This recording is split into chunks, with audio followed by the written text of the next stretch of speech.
equilter.com. Well, Luana Rubin is here with me now. Welcome. Thank you. And you've been on Quilting Arts before. Happily. Yes. And you love to talk about color. Tell us about that. Oh gosh, I'm part of the color marketing group, and I've been doing color forecasting for over 30 years. Wow. And I just love to come and share that with you. Well, then you are in the right industry. Let's talk about some of these fabrics that you brought with you. Brought a variety of fabrics here today. So tell us about some of these fabrics that are in front of me. Yeah, I wanted to share these gorgeous fabrics that are coming out, really illustrating this growing trend of Bollywood's influence. So we're going to share a couple trends, and that's the first trend is the Bollywood? And then we'll talk about this urban city art trend.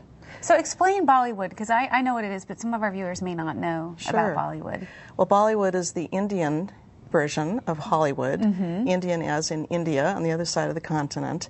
And the movies are full of costumes and fabrics and color and rich, opulent jewelry, and that's really expressed in these fabrics. And you can see that in these fabrics on the table. So tell me a little bit about them. Well, the peacocks have been a very strong trend, and what I really love about the peacock story is that they're a very auspicious symbol in India and really in Southeast Asia. They represent long life and protection. And so the image is often displayed in the home to protect the home or the occupants. Okay.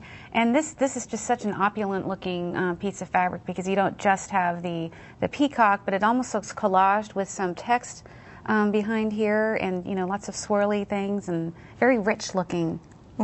And so that's complemented by some of these other fabrics that have just very intricate designs, and these are still in that Bollywood trend. Right. You can really see the colors that come out in the costumes of the movies. Now, do you see a lot of metallics oftentimes in these fabrics?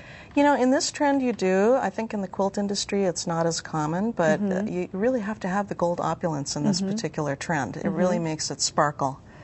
And some of these other fabrics are kind of echoing this peacock motif. Talk to me about, for instance, this fabric here. Right. Well, that's another twist on it. That's in a more tonal blue and white, maybe a more classic type of representation. We also see peacock feathers, both realistic and stylized. And then the paisley, more abstract interpretation of it. And then, paisleys have been such a strong influence, and that's really evolved from that gypsy boho trend that was happening for the last several years, and that's evolving into this type of thing. And tell us a little bit about these fabrics here. And those are panels, and so you can cut them up and make them into quilts, or you can cut them up even further and make them into garments. But they're really just following that same trend. This was actually done by an Australian artist. Oh, She's a little bit closer to the source. And then you have like a repeating sort of tile or bead-like fabric over here. And there's the paisley influence. Okay, and so some of these fabrics, you don't necessarily have to quilt with them. You can use them in garments and a variety of things. I think, table toppers. Table runners would be great. Exactly.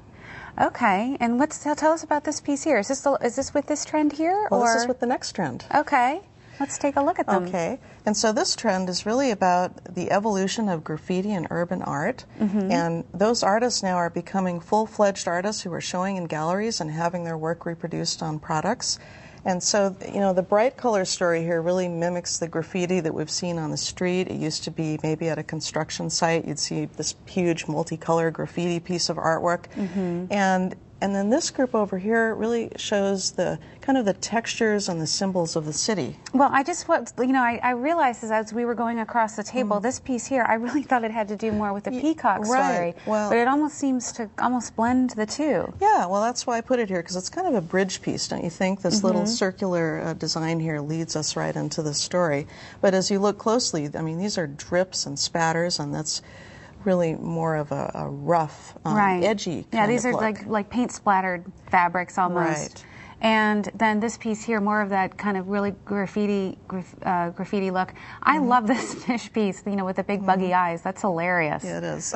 So tell us a little bit about this color scheme here. Well, these are some of those bright primaries that you see on the street as graffiti art. And you know, here you can see this is kind of a digital rendition of that, where maybe someone splattered paint and then made it into a kaleidoscope by repeating it. And this is more of an abstract, just spatters of black on a real textured, almost marble or stone-like background. Well, I'm curious about those two batiks you have there, because tell me how the graffiti influence has affected some of the batik motifs. Well, this is more of, you know, the mid-century modern is a very strong influence going forward, and that's that 50s look, right? That's come from Mad Men and Pan Am. Yes. And so these kind of geometric shapes show up from the 50s and early 60s. And I picked these out just to show that it's not just prints, it's actually batiks, and here are hand-dyes. This is a striped hand-dye that can coordinate with these kind of fabrics. And talk about this one. That one looks very, very bold, the red and the... Right. Yeah, this is funny. This, if you cut it up, you wouldn't know what it was, but it's actually motorbikes. Oh, that's hilarious. Oh, now I see it. Okay. It's very cool. Bikes and then spray painted some of these, behind. and then some of these pieces up here, it's kind of a blend of the very graffiti look, but almost brought to a more modern and contemporary look. Exactly. And how do you use? How are people using these fabrics in their quilting? Have you seen many quilts with them? Well, I think it's obviously a very different kind of color scheme or approach. I think having a shot of color, like a shot of red or a shot of taxicab yellow, will bring those muted colors or black and white graphic colors to life. So, have you seen people interpreting these trends in their quilting? These are brand new. Some of these haven't even hit the quilt shops yet. So I'm giving you like a sneak peek of things that, that haven't come in yet. Well, we like that here at Quilting Nerds, that's for sure. Exactly. And tell us about some of the monochromatic pieces on the corner of the table. Okay. Well, those are great for cutting up and just piecing in. I mean, it looks like a scribble. It looks like what some of your other artists here have done, making marks on fabric. Except very simple, bold. Marks, yeah. Right, reproduced on commercial fabric. And actually, this is another thing, a lot of artists who are making marks on fabric and stamping and printing now, their work is being reproduced and sold commercially. Yeah, that is so exciting. And that's what we see here. So how do you anticipate people will be using these fabrics if they haven't been using them yet? Right.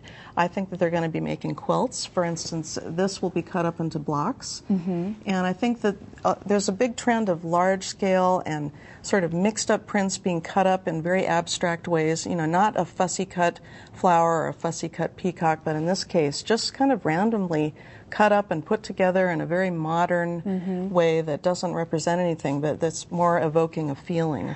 Well, tell us about that batik right there, because that is gorgeous. This one right here? Yes. Okay. This one has a real interesting kind of rough texture. It looks like maybe tire tracks or some other kind of vehicle has rolled over it. And it really goes with a lot of these things. It's a little bit geometric, it's a little bit batik, a bridge piece, I think. I love those three fabrics there. Yes. Those are just gorgeous. Yeah, and that's another of that city influence. Kind of like an urban feel to it. And I think, you know, prints that represent in kind of a stylized or abstract way the city itself, because so many people are moving to the cities, so that's driving the trend as well. And, you know, something that's very popular in art quilting is thread sketching. Just really treating thread as a drawing tool with very, very bold, simple designs, reinterpreting photographs. And that fabric kind of seems to echo that trend. It really does. Well, these are two very, very fun trends. So do you anticipate any future trends? If I could get into your head and see what future trends would be in fabric, what would you guess? Well, I'm thinking about colors for the future, and we've just gone through a cycle of dark and intense colors, and we're coming out into lighter colors. So I'm actually looking for chalky pastels, and I'm looking for midtones that are a little bit misty. And then in terms of how they're being used, I think the collage trend that's been going on, these things are going to be layered and collaged.